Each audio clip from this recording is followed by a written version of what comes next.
салом алейкум ҳамватанони азиз. Натиҷаи имтиҳони шашум аз фанни химия 13/10/2022. Дар ин имтиҳон 2 нафар хонандагон иштирок накарданд: Хироҷиддин ва Ансорӣ.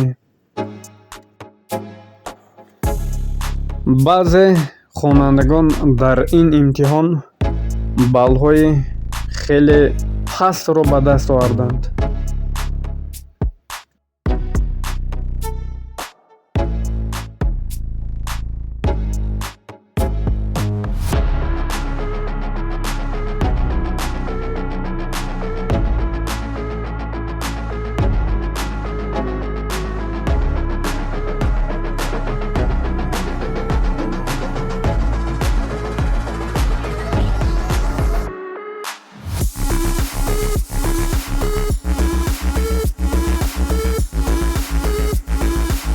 дар сегунии беҳтарини хонандагон якчанд нафари онҳо дохил мешаванд. Аз сабаби оне ки ҷойи сеюм якчанд нафар хонандаҳо 40 баллро ба даст оварданд, барои ҳамин даҳгони беҳтаринро мехонам.